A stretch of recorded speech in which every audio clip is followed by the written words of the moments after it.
Planning to head out for some ice fishing? Find out why our recent weather has made for perfect conditions for dropping your hook.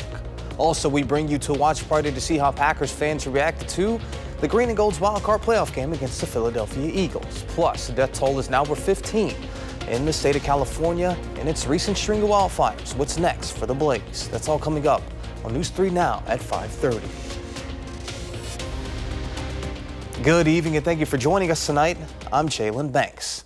A tad bit warmer this weekend, but we may be in store for a cool down. Let's get a look at your first warn forecast with meteorologist Blaze Keller. Blaze.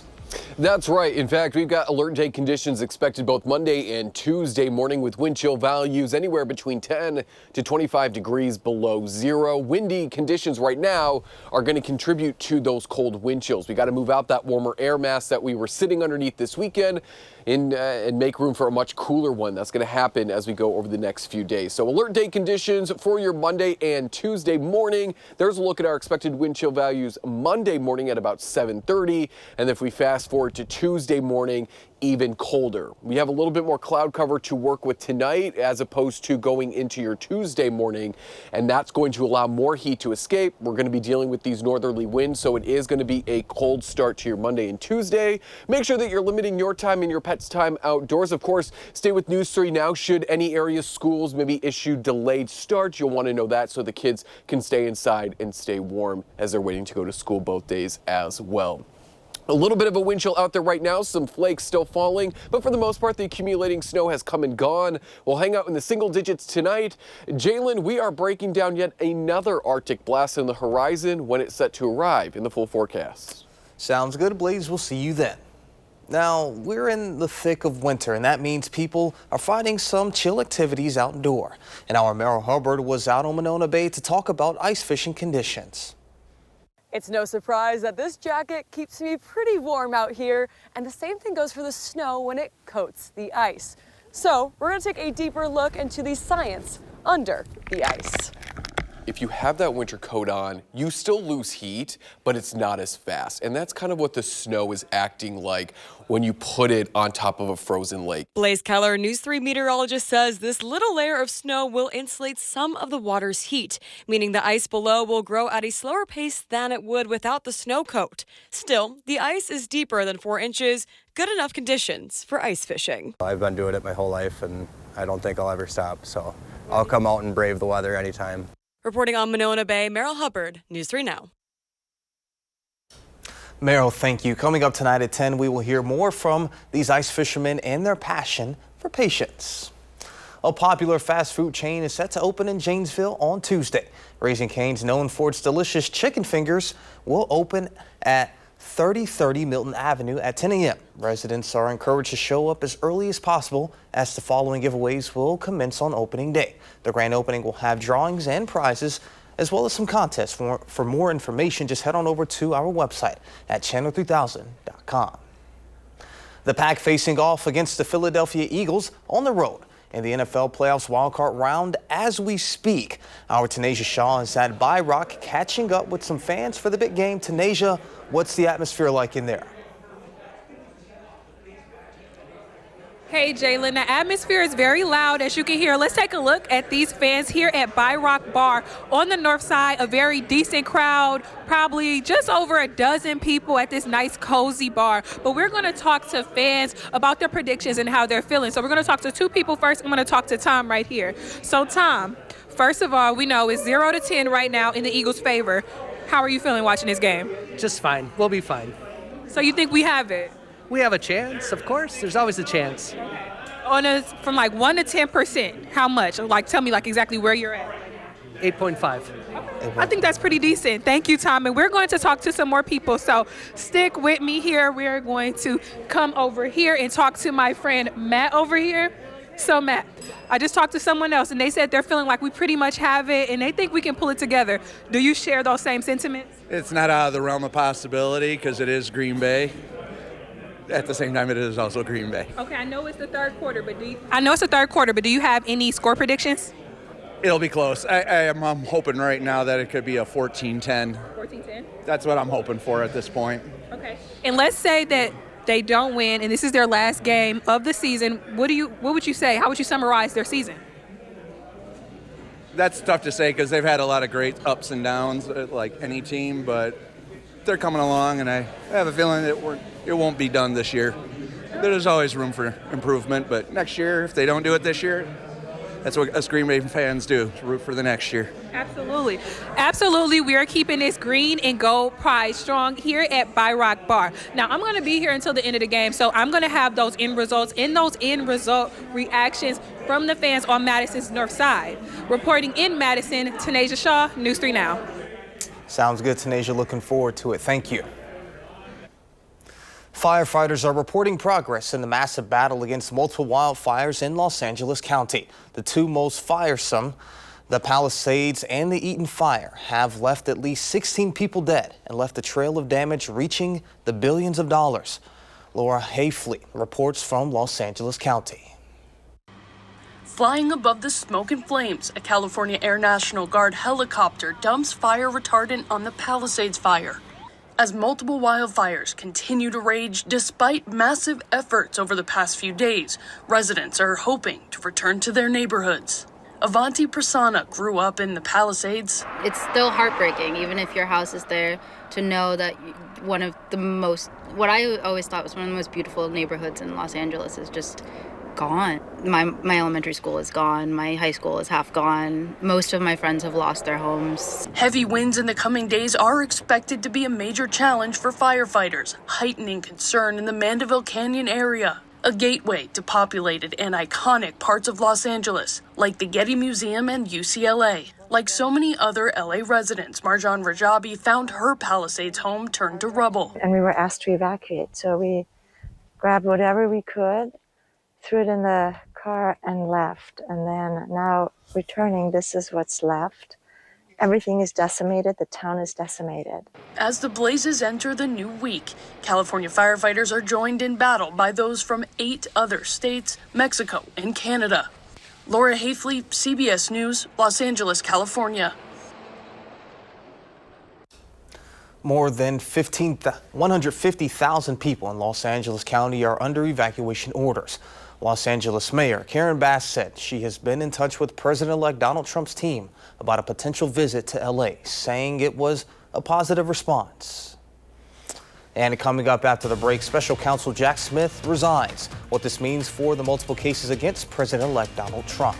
Plus, we are just a little over a week away from Trump taking office for a second term. A look at the Trump transition. That and more after the break. We're watching News 3 Now at 5:30. Thank you for staying with us. After special counsel Jack Smith's resignation Saturday, the fight continues in the courts over whether to release his findings from 2 criminal investigations into President-elect Donald Trump. The resignation of Jack Smith was widely expected and made official on Saturday in a court filing where federal prosecutors revealed Smith had, quote, separated from the department. Smith had been leading 2 criminal investigations into President-elect Donald Trump, focused on the alleged mishandling of classified documents after he left office and alleged election interference related to January 6th. It was fueled by lies. Lies by the defendant targeted at obstructing a bedrock function of the U.S. government, the nation's process of collecting, counting, and certifying the results of the presidential election.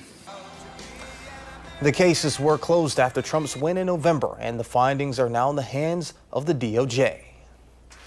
A new report out recently shows the fastest growing jobs sector is AI. LinkedIn looked at millions of jobs based on user information from 2022 to 2024. The top 2 jobs were artificial intelligence engineer and artificial intelligence consultant. Following that, physical therapist, workforce development manager, and travel advisor.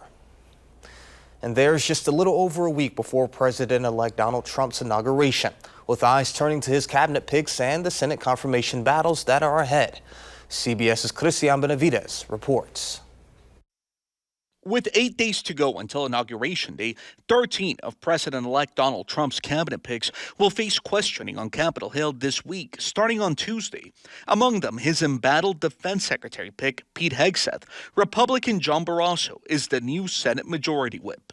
He is very qualified, in my opinion. He has a distinguished record of service in the military. Every senator gets to speak for themselves, and they will do that. Also taking questions this week, Trump's Attorney General pick Pam Bondi, who is set to testify in front of the Senate Judiciary Committee. They are not letting every legal vote count. Bondi was part of Trump's legal team back in 2020 and spread disproven theories about election fraud. She'll have an opportunity to answer this in front of the American people, but the answer she has given me, most definitely she is not only qualified, but she's ready to move forward in a way that the American people deserve. Meantime, Vice President-elect J.D. Vance on Fox News was asked about Trump's recent comments. No, I can't assure you on either of those two. In which he did not rule out the possibility of military force for the U.S. to take control of Greenland, something the president-elect has been vocal about. Look, we don't have to use military force, Shannon. The thing that people always ignore is we already have troops in Greenland. Greenland is really important for America strategically. The president-elect is also planning a flurry of executive orders on the economy and the border once he takes office. Cristian Benavides, CBS News. On Face the Nation, Senator Barrasso added that there is going to be shock and awe with Trump's executive orders and that the president-elect plans to hit the ground running. A final check of your First Warn forecast is coming up when we return after the break.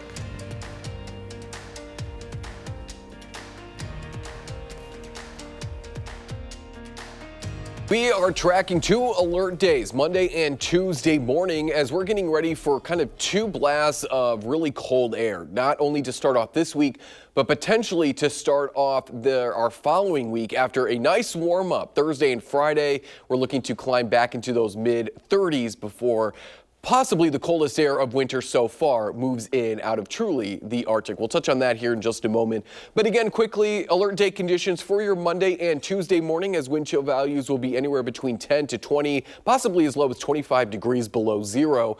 And if we take a look at our temperature that we're expecting in that 0 to about 5 degrees below zero, couple that with wind speeds up to 10 to 15 miles per hour, that means that our wind chill factor will be anywhere between, as I said, 10 to 25 degrees below zero, and that means frostbite can set in within 30 minutes. So it's just important that in these coming mornings, just to make sure that you're limiting your time and your pet's time outdoors.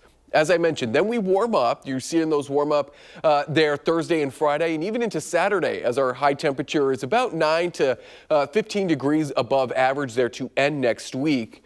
And then we really cool on down as we go into that following Monday, Tuesday, and Wednesday. We have a write-up about this in our latest Beyond the Barometer on our website, but if you haven't had a chance to read it, in short, we're truly moving Arctic air back down across parts of the Midwest. The confidence level anywhere between 80 to 90%, not only from the 18th through the 22nd, but from the 20th through the 26th as well. That confidence area does not really move further east. So that to me says that at least probably around that time frame, if not maybe through the 22nd, 23rd, we're going to be sitting underneath some very cold air. Again, this is coming from the Arctic Circle. We're going to watch as possibly an upper level low pressure system places itself in this general area. And in doing so, watch as these whites come on down out of Canada, and they were previously in the Arctic. This is calling for temperatures, and you'll see it in our extended forecast, to be in the single digits during the daytime with overnight lows several degrees below zero.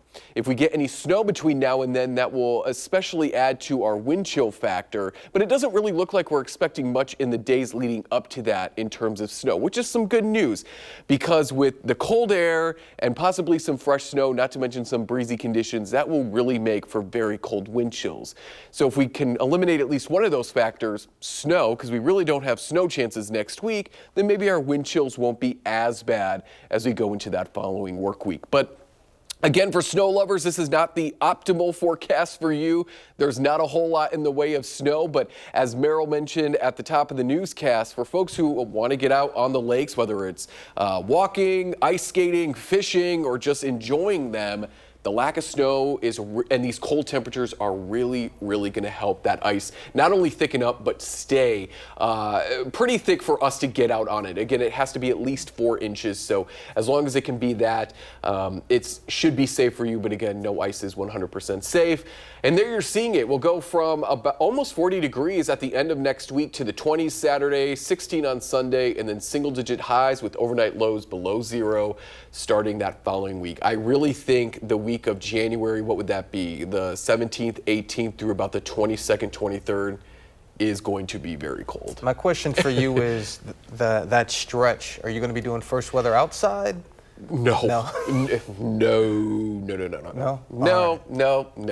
All right. Well, sounds good. We'll see you over at the weather monitor. H-Mon, yeah, no kidding. Sounds good. Thank you, Blaze. Still to come up in sports, Andrew checks in on the Packers plus highlights from Wisconsin women's hockey. That's next on News 3 Now.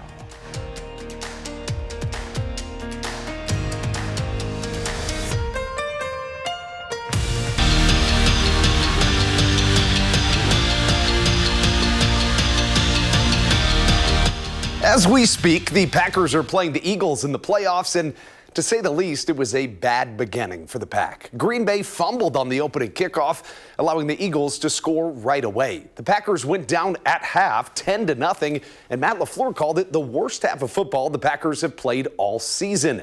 They got a field goal in the third, but Philly responded right away with a score. Right now, it is 16-3 Eagles. Mark Johnson, the head coach for Wisconsin women's hockey, has done it all. He scored 2 goals for Team USA in the Miracle on Ice game in the 1980 Olympics and has won 7 national championships at Wisconsin. Last night, he won his 650th game on the Badger bench and went looking for number 651 today against Minnesota Duluth. First period, Layla Edwards intercepts and passes to Kirsten Sims with a whole lot of room. She fills it out and makes the right play, passing to Cassie Hall, who forces the issue. The Wisconsin women, they went on to win it 3-1.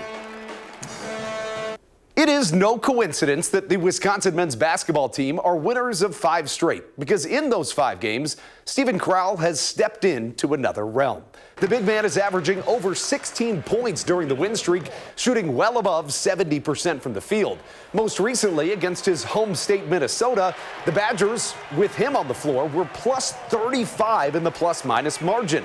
It's safe to say the 7-footer is cooking right now, or as Greg Gard would say, he was a grown man. I mean, that's what we've seen here, really since probably Butler. I'm just happy for Steve because he's been committed to this thing and to this place for a long time and has worked extremely hard. And like I always say, an aggressive Steve is a good Steve, and got to keep that going. And the Bucks in the Big Apple trying to beat the Knicks, but it just wasn't going to happen today. Karl Anthony Towns hits the 3. He had 30 points, but that was the least of the Bucks' concerns. Jalen Brunson dancing and diving his way to the basket. He was a bucket at the Garden today, pouring in 44 points of his own. Giannis, of course, he did Giannis things, contorting his body for the 6th slam, but the Knicks duo was just too much for the Bucks. New York wins it easily, 140-106. You could say a lot of things about what's going on in the Packers game right now, but really all you need to know is the fact they fumble on the opening drive, the Eagles score right away, and it just feels like the momentum has been all in Philly's camp since that point. Yeah, playing at Lincoln Financial is always tough. I can just remember back a few years ago when the Vikings played in the NFC Championship. They drove down, scored right away. They were driving once again on the Eagles. Case Keenum throws a pick 6, and from there the floodgates just open. Luckily, that hasn't happened to the Packers. Are still in it, but again, one of the toughest places to play in the league. Absolutely. That was right after the Minneapolis Miracle game, nonetheless. Yeah, for sure. Hopefully, the Packers still have a miracle in store for themselves. Still a 2-score game, so fingers crossed. Absolutely. Sounds good. Thank you, Andrew. Well, Andrew, big game in Philadelphia right now with the Pack and the Eagles. We were watching it in between the break. Josh Jacobs just breaks a 40-yard run. Looks like he scored. What are your thoughts heading into the 4th quarter? Yeah, you're right. It does look like he scored. It looks like it's going to be a 1-score game. And if the Packers can keep this momentum, I'm thinking we're in for a really fun 4th quarter. My eyes are going to be glued to that. Yeah, the Eagles had so many chances to put this game away, force some multiple turnovers. Couldn't get it done. Packers have been a second-half team all year, so this is really in their wheelhouse if they want to get it done. I'm excited for this. All right, sounds good. Thank you, Andrew. A quick check of the forecast before we head on out, please. Yes, reminder, alert day conditions Monday and Tuesday morning, as our wind chill values will be anywhere between 10 to 20, 25 degrees below zero, especially Tuesday morning. Actual air temperatures tonight underneath partly cloudy conditions in the single digits. We are going to warm up towards the end of next week, and then we are set to cool on down with our latest round of Arctic air sending us back into those single digits that following week. Sounds good. We'll see you back here.